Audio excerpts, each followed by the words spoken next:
just by way of introduction for me, thanks, Michelle. I've been in healthcare for about 19 years.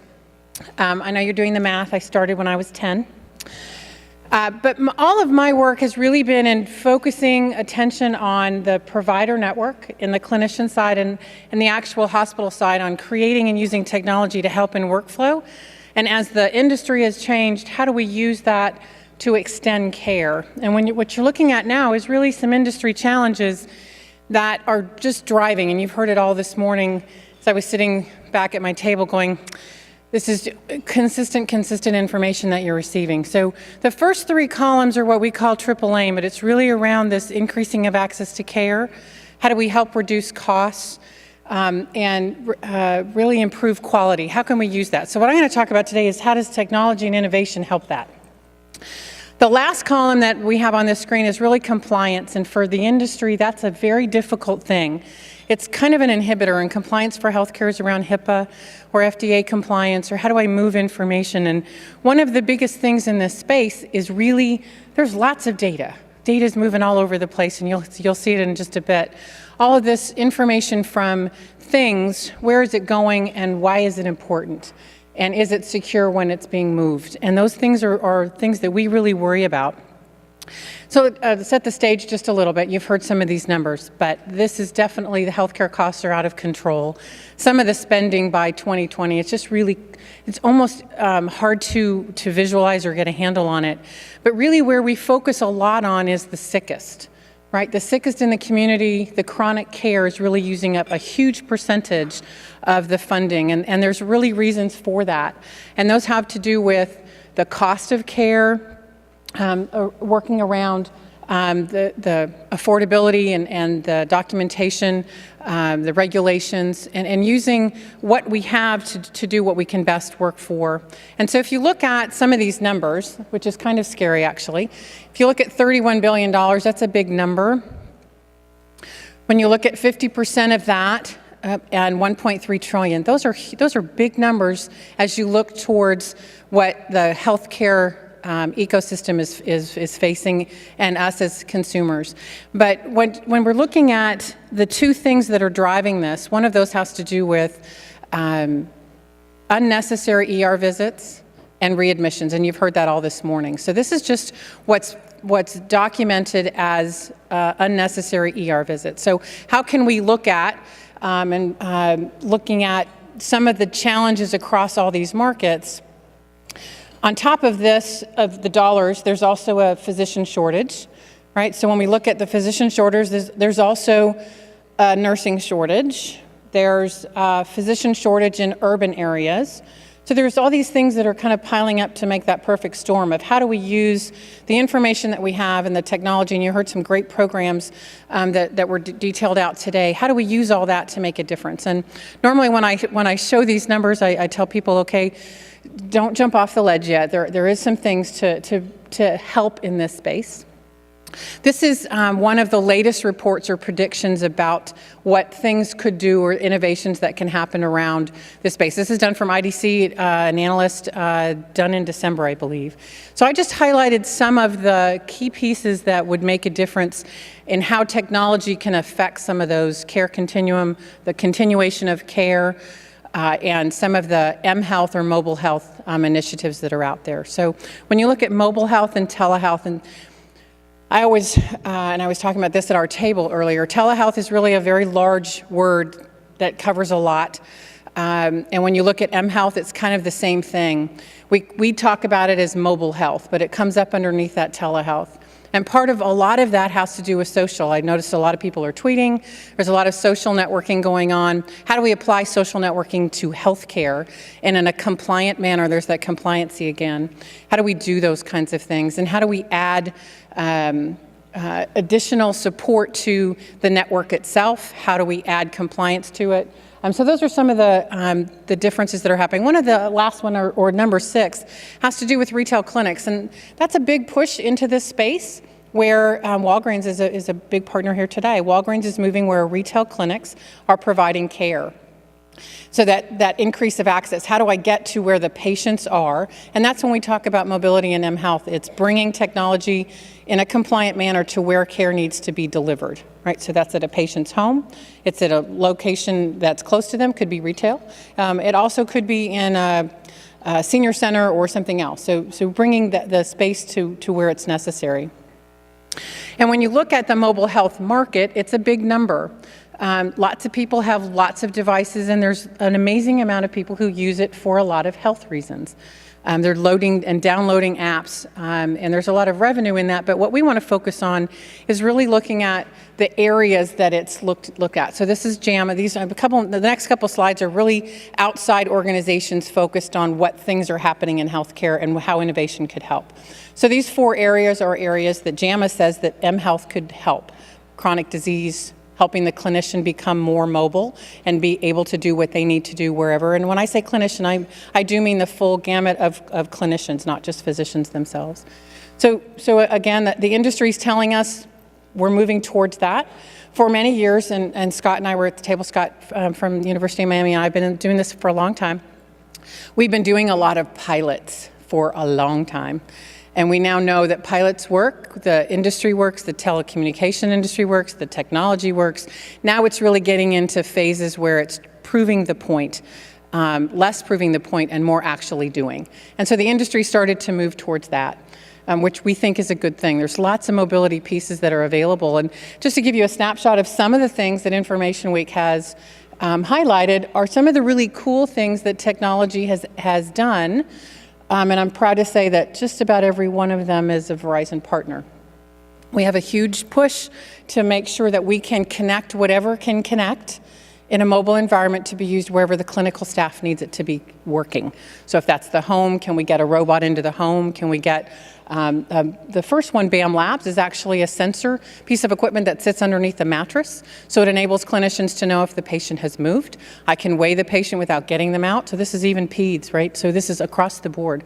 Do temperature. So those are cost-cutting things where some nurses, for bed sores, there's a huge dollar figure attached to that. If I know that the patient's been moved, when it's the last patient's been moved, their weight, all those things are really interesting things. Those are called sensors. All the way into, again, robotics, or even now you can do sleep apnea studies in the home. So you don't have to have a person go into a sleep study program. You can have them do it from home. So lots of really innovative things to help the clinical staff get the data that they need. And these are just, again, where sensors are being used. Sorry for the small print.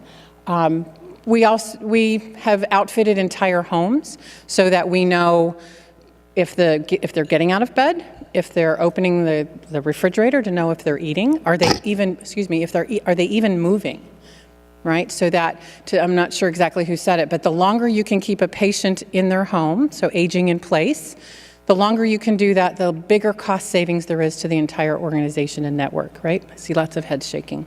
So if I can monitor, and my mother's 89, she's not a big fan of me monitoring her movement, but when I call her and she doesn't answer the phone, I get a little nervous.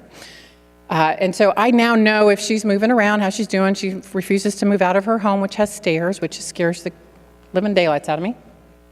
But I can now monitor things. So I can even monitoring, this horrible subject after lunch, but I can even monitor toileting, because UTIs or urinary tract infections are a huge cost to the system. And if they're going more than they should or more than they normally do, that is a big trigger. So what we're trying to do is avoid those ER visits. Remember, the first started this was around cost avoidance. So if I'm that $4.4 billion of ER visits that I'm trying to avoid, a lot of that has to do with being able to tell what information is going on in the home. So telehealth, these are some really big numbers. We know that this works, and we've talked about it just about all day long already, that telehealth does work. And these are, as you look at all this, you can imagine those are all pieces of information. But what's important to all those pieces of information, because those physicians in the room are going, please don't send me every piece of data you just talked about. It's not that they don't care. It's just too much information. So the analytics portion of this business is becoming a very big thing for us. And it has to do with looking at the data that's coming through and making some decisions based on that, and running some analytics based on that information on top of any of the standards or protocols that they've already built to the world or to that particular disease state or patient. I get asked a lot, well, what's the patient view on this? And what we have seen, and numerous studies have said, that patients actually feel more cared for when they're being monitored. You'd think that it'd be more intrusive, but it's not. They actually feel more cared for, and I normally do this as a Q&A, but I'll not do it at this point in time. And the reason that they do, I was asked to see why do you think that is? And more often than not, the patient says, I actually interact with my doctor way more than I ever did. And it's really more the doctor's office, because who's monitoring and managing the data that's coming through is normally a staff member. But they now know, boy, Nancy Green hasn't done something or needs to do something, I can make a proactive call or a video call. And so I'm more proactive with the patient so they feel more cared for. And these are just some studies that have been done that they're very willing to use technology and would actually prefer it. As the younger generation comes through, they're actually demanding it, right? Okay, so again, the problem really still remains, where does the data go? Who's looking at the data? What can we do to monitor the data, make sure it's not too much kind of overload, right? So when we look at that business problem, and that's really where Verizon comes into this, is to look at, okay, there's a lot of information, a lot of areas within the healthcare ecosystem, and we really work with the whole what we call the whole ecosystem. So those are both payers, providers, the pharma industry, the biotech and biomedical device manufacturers. So we really touch on all pieces and points.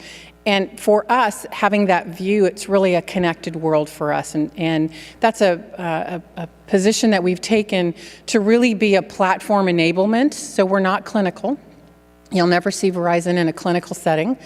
Most every one of our solutions, except for one, and I'll talk about that one today, is really behind the scenes, enabling our customer, wherever they are in that ecosystem, to do what they need to do. So this particular slide kind of shows what we call the platform stack. It's based on our network as a strength, no matter if that's a wireless network, and you know Verizon's much more than just a wireless company. We're talking about a lot of innovation around wireless today, but that's just one aspect. A lot of our clients use both our network, our IP network, as well as our wireless networks to interchange what they're doing and to be able to do whatever they need, wherever they need to do it. And then we start to add the movement of data. If you remember that first slide that I did, the biggest problem is moving data. And I was listening to the gentleman, I've forgotten his name, I apologize, that started IBM Watson and manages that program. Right? If you know anything about Watson, they're looking at data. And he made a statement that has stuck with me for the last 6 months, was that 90% of the data that we're looking at now has only been collected in the last 2 years, which is really phenomenal for me. And that of that, 80% of that number is unstructured data.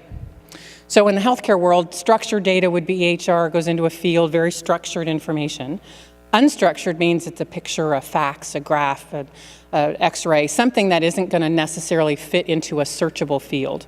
And so that's a big problem for the healthcare world. And we talked earlier, some of the other speakers mentioned that the multiple tests that happen, and I'm not going to get into the reasons why of all that, but if you're going to the same hospital system, you should have access to everything. If not, let's move the data in a secure manner. So that's part of our platform enablement. We're able to move data, whether it's structured or unstructured, between systems that may or may not be connected. You'd be amazed, some of the largest systems have unconnected systems, IT systems in their, and so we're able to help them do that. So that's, if they want to put that in the cloud, we have secure cloud solutions, those kinds of things. And then we take that stack and apply it towards applications. So if you see some of the applications we've got here, but we're focused specifically around moving data in a secure manner and making the customers, so our customers, being able to do care where they need to in a manner that's secure on any device that they want to do it on. So whether that's their laptop or a terminal in their home or even on their iPad or iPhone or any Droid product. And then we start to apply that into the consumer side as well as into the pharma side. So working from the pharma side, somebody had mentioned earlier today about the clinical trial process or the drug process. And we have a couple solutions that are helping the pharmas close that gap of clinical trials, which means the drugs come to the market faster, there's less dollars being spent, so forth. So that application layer then starts to focus on our solution set. So this is the mini commercial for Verizon, although it's probably a little bit more than mini. This is the 6 product solution sets, I call them pillars, focused around how to affect innovation.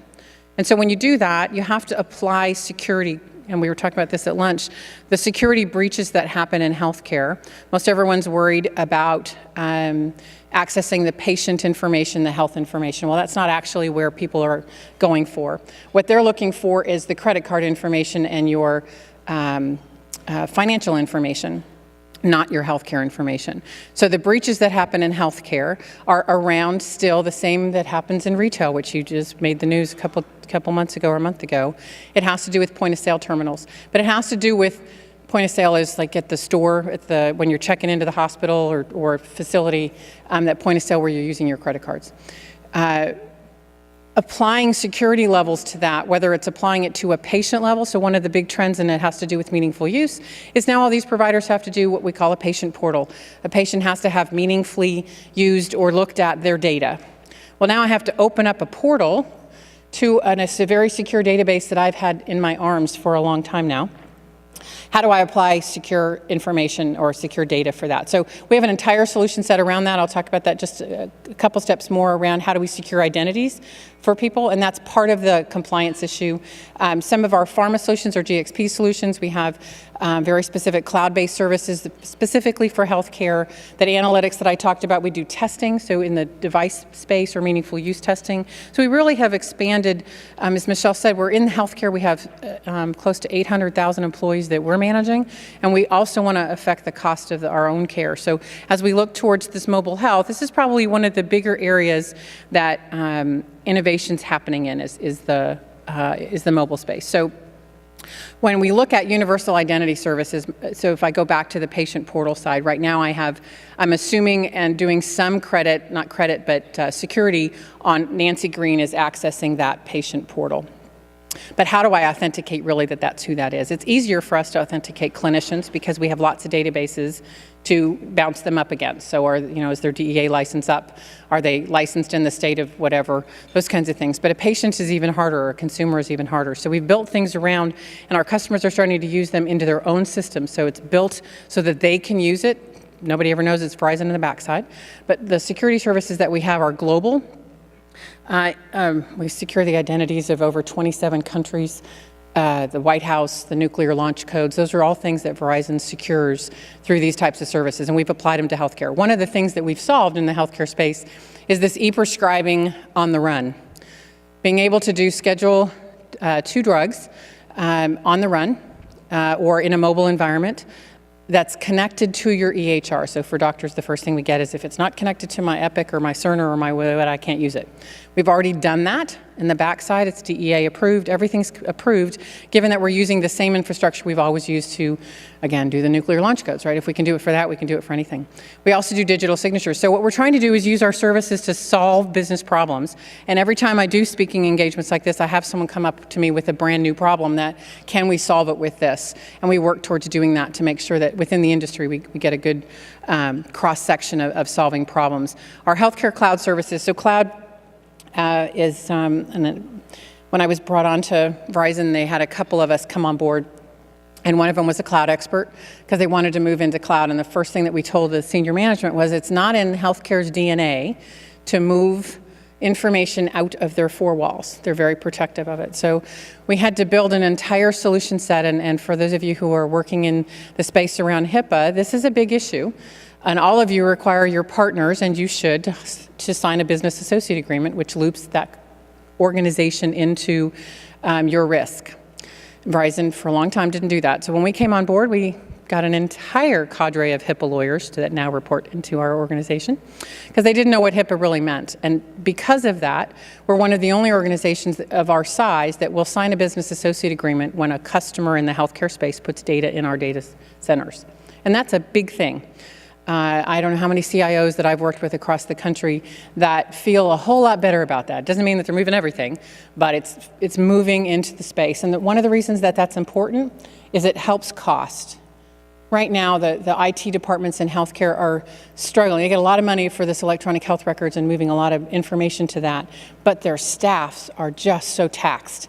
And is there a way to feel secure about putting data where it could be used in still a compliant manner, but I don't have to handle the FTEs within the staff. So Now, if we look at chronic disease, if you remember a couple slides ago, we were looking at the chronic disease being one of the largest users of healthcare. And there's a lot of things that not working in today's engagement. And a lot of that has to do with the inability to reach members. So if I'm a provider or a payer, it's very difficult to reach the members. The information I'm receiving back is not what's called trusted. So if the clinicians in the room we're all patients, right? Patients lie, right? The weight is never really what it's supposed to be. Yes, my blood pressure was this. And the physicians and the clinicians know that that's probably not true. When you start to use trusted data that comes from devices that there's no human intervention to, it makes a big difference. And I see a lot of the clinicians nodding their heads. It makes a difference because it's now trusted. All right, so I can step on a scale, that data I can't adjust, my blood pressure, those kinds of things. And so when we look at what's the problem, the real problem is I need it timely so I can affect a change, so an ER visit doesn't happen or something even more tragic happens. I can now look at the data. I have connectivity problems, and that's only been solved in the last couple years. And there's still times, I remember a couple years ago, actually I think I might have been working with Scott on this, we were trying to do telemedicine in the Everglades and there was no coverage at the time. Well, and there is now. So there's pieces and things that we can do.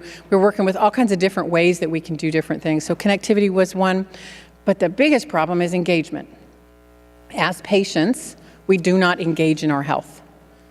And if the clinicians are trying to make a difference, it's a frustrating thing for them when the patients themselves don't engage. And so one of the things we look at, some of these numbers, sorry, I can't see those numbers. That's that age thing again, sorry. So these are mobility numbers. So we know that people use their mobile devices. If I can keep a patient engaged and they embrace mobile health, 52% of them gather health information on their phones. So that's a step towards what we need. 44 million are approaching that number. So if we can utilize something that they're already doing, adding some informational sources to it, this is one of the reasons that we're so excited. Clearly the clinical side uses mobility, but if I can have them use it in our world, the clinical side is either bringing their own device, which is called BYOD, bring your own device, or the organization is supplying devices. And what we're starting to see is that the IT organization saying, I don't care if they're supplying it or I'm supplying it, it needs to be universal and it needs to work. And so those are the strict guidelines that we work towards. But and this is another slide around the patient engagement. And patients are excited about this, again, because they feel more cared for. If you look at some of these, they get immediate interaction with a clinician. And so what we did for this particular piece, again, the chronic disease side of the house, and we work with a whole lot of organizations making the devices connected, right? So that would be, in this world, a weight scale, a blood pressure cuff, a pulse oximeter, even medication adherence, so pill boxes that send notifications when pills are open, so medication adherence, things like that.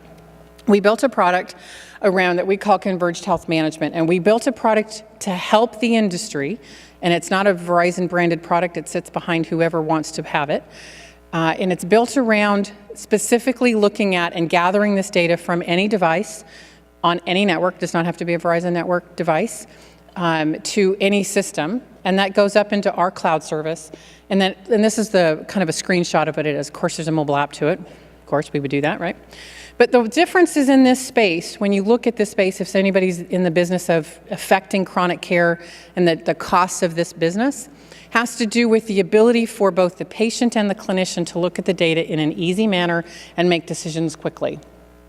And we've taken that a couple more steps. And one of the things, we talked about engagement before, we've done an entire gamification and worked with one of the leading behavioral economists on what motivates people, not just patients, but what motivates people.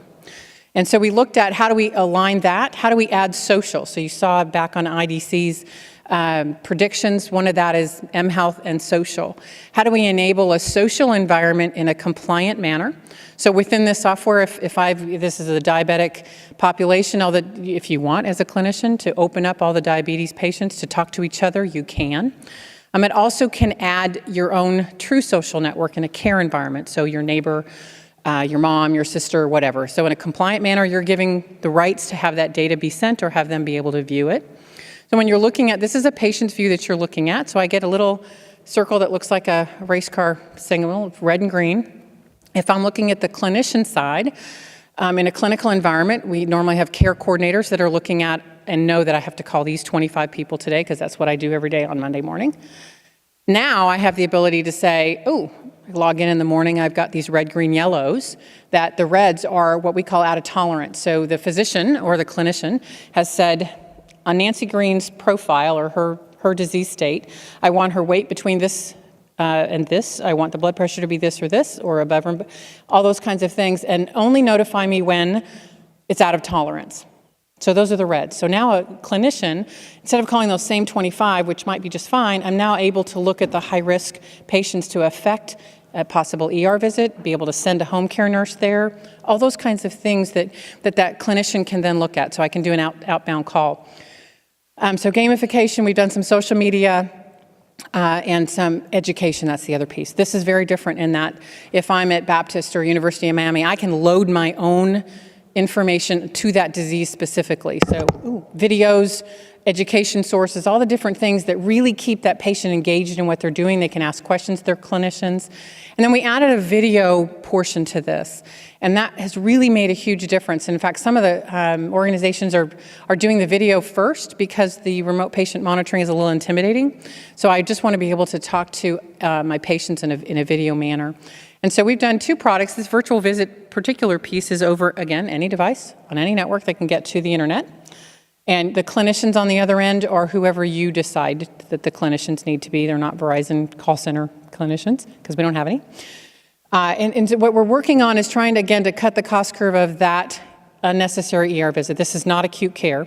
So it looks at specifically a lot like specialists or on call or Teladoc or American Well, those kinds of organizations. But this is built as a framework for you to do whatever you wish with it.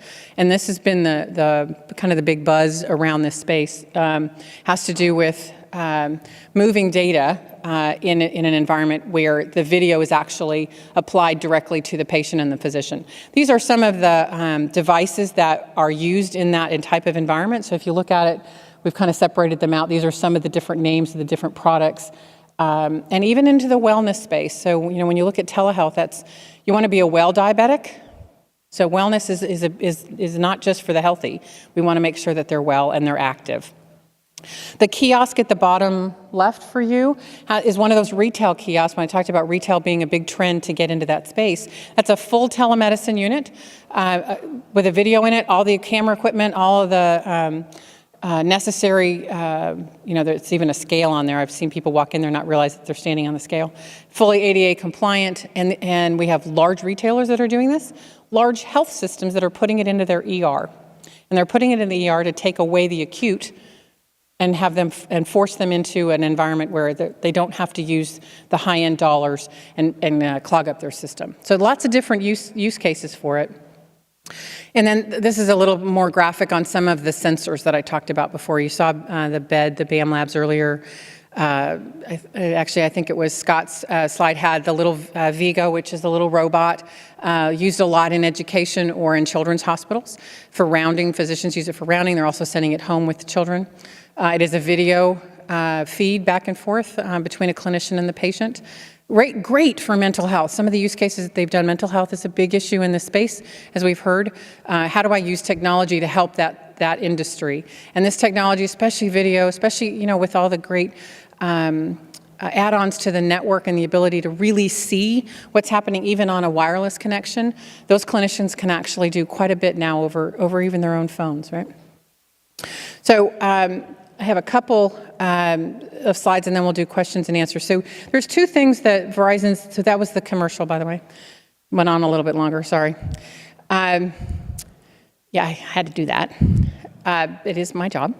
So one of the things, 2 things that we've done, we've forcibly put the company to investing in transformation.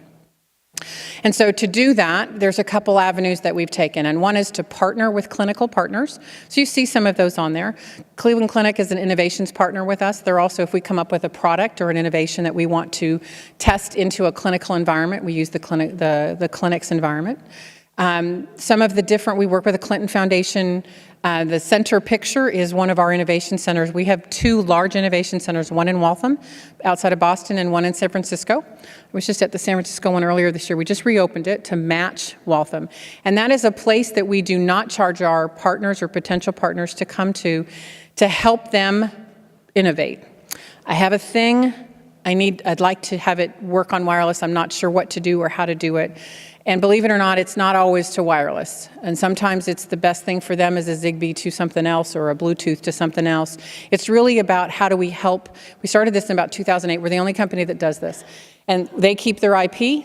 They keep anything. All we're doing is helping them on the off chance that they might choose our network and be a partner of ours. We then work with them towards how do we help them, because most of these are small companies, although some of the largest companies come through there too. It's not just healthcare. There's actually part of a video. There's one of our companies is the telematics company that does all the Mercedes telematics, kind of like OnStar. And so we have a big Mercedes in there, which is beautiful to see, and how it's connected cars. So the connected home, I'm talking about healthcare, but Verizon does a lot of connected, right? They brought in a race car to see how wireless could work at 300 miles an hour. And the only way they could test it was in the center. Right? So we can simulate anything worldwide, actually. So it's pretty cool center. The one in San Francisco does not have a Mercedes. It has when I saw it, it has this little Mercedes. Like, I don't know how they get it on the 9th floor, but it really does well. So Center for Connected Medicine is a think tank in Pittsburgh, which we partnered with UPMC and IBM and GE and some of the other big names in healthcare to see how we could affect innovation. And then some of the other things that we've worked on. Some of those are small, or work with smaller companies to help innovate. And the investment that we made in a company called Nant Health, or Nant Works, it was a $40 million investment in these 6 companies that we felt had something to do with affecting the change in healthcare costs. And so Evity is an oncology support network, which has just, some of the stories are amazing about what they've done already. It's a free service that any oncology doctor can go into, and it's a big research library. My patient has these markers. Is there any other protocols that have worked anywhere else? And so it allows them to do that. There have been purely anecdotal stories around when one type of cancer has these markers and not using the same protocol as another that had the same markers. They applied that protocol, and the patient was, miraculously saved, kind of a stuff. It's just amazing the work that particular company's doing. The other ones are real high data. Vitality at the bottom is a medication adherence, where it's a pill top, where every time the bottle is open, it sends a message, so you now know that happened. And there's other ones that, if most of the comorbid chronic disease have to take a lot of pills. So it's almost like a big box. Right? And you have to put the pills in so you know that you've taken the morning one, the one in the afternoon, the one this, and that kind of stuff. So there's different variations of all of that. So lots of different avenues that we've looked at. And then I've been lucky enough to meet a couple of you who have been recipients of some of the work we've done at the foundation. And I always talk about our foundation because a lot of people don't realize how much we do in healthcare. We've done a lot of work with University of Miami and the Children's Health Fund around making telemedicine actually available to the areas where we're focused on, which are women, children, the elderly, especially in the underserved areas. And those things really make a difference. Some of that time it's funding from grants, and other times it's in-kind services. And the work that we've done in those spaces really make a difference for not only our clients, but affecting certain areas of the country where there's really a problem in delivering care where it's necessary. So I think that is actually it. And I did it in time for questions. I talk fast, sorry. Yes. I know there's not a microphone. Oh, here, I've got real quick, okay. And I'll give the microphone over. What related to state policy or regulatory? I'm sorry. I'm like, I hear the voice. I can hear the voice.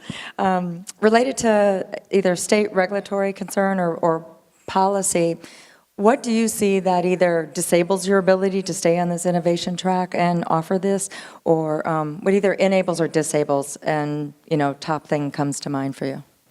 Yeah, I think when you look at policy, and I try and stay away from that. I know it's a little hard in this room, but I don't think policy is stopping innovation. When we work with our clients, we work with them on if it's going to prove a case, it needs to be sustainable and it needs to work well and it needs to affect, more often than not, what we call a workflow change. And that's really, so for me, it's not going to affect innovation. Now, reimbursement would help, so those policies around reimbursement, and we do our best to try and support whatever we can around that space. I work with the American Telemedicine Association. We do this nationally, and we do it by state, looking and talking to people who maybe not understand the benefits of what we're doing. But I don't really think it stops innovation. There's a whole lot of people innovating around in healthcare that doesn't have anything really to do with policy. May I ask you 2 questions? Sure. One is, one of the problems that I remember occurring in terms of the remote monitoring was the ability to really differentiate between 2 people in a single household. Yeah. And I know from a number of guys I talked to, they said short of getting people to wear things that people with dementia and old people don't keep on, couldn't do that. Secondly, do you have some idea what the cost of connecting my home set of health monitoring to anything costs? Because I know what I pay for broadband, and it's not inexpensive. Right. So the first question was, how easy is it to tell the difference between 2 people in the home? And that's always been a struggle. Some of the technologies are now coming up with where they identify it very, very easily, and others don't do it very well. So that's still, I think, it's still a challenge, especially in elderly patients' homes where there's comorbid and there's multiple people in the facility. So there's some advancements to that. Your other question about costs, all of this in the remote patient monitoring world that I was talking about is a solution set that's prescribed by the physician and or payer or the combination of the 2. So this is something that is part of their care. And so they get a set of devices. So right now it's a set of devices that you're getting. So if you're a patient and you are a diabetic patient and they want you to have a weight scale and a glucometer and maybe a blood pressure cuff, those things are given to you as part of the solution set. And they are, you're not paying for it. It's actually then sending the information to your clinicians and to the payer, whoever's paying for that. So there's not a connection fee for you. Those devices are the ones that are paying the connection fee, whatever network they're on, right? Now, when you talk about connected home, we're doing a lot of work on, I already have a connected home, I have Fios, can I use my set-top box, or can I use something I've already got? And absolutely, we're working on those things. But right now, it's really a closed, very prescription-run kind of world. And that has to do with FDA, by the way. More often than not, I mean, I didn't mention that our product has actually gone through FDA, which that's the first time Verizon's ever done FDA, and it was very painful. Hope there's nobody in the room from FDA, but it was very painful. It was about a 2-year process for us to put that, because it's a cloud-based service. It's very different because it's not a thing. The things connect to it, but we're a secure cloud service. So it's one of the first that went through, and it is FDA cleared as a Class 2 product. So it's a big deal. All these devices are considered medical devices? If subject to the medical device tax and all that stuff? Most of them are if they're connected to a healthcare remote patient monitoring system that's FDA. There are some that aren't, right? But most often when you're connected to an FDA cleared process, they have to be. Various classifications, actually, is probably a better way to say that. It's hard to see with the lights. Anybody else? Nope. All righty. I'll be here for a couple more hours before I'm headed out. If you have any questions or anything that you want to talk with us about in any of the solution sets that your industry or your association or your solution set or organization is interested, I'll be happy to talk to you.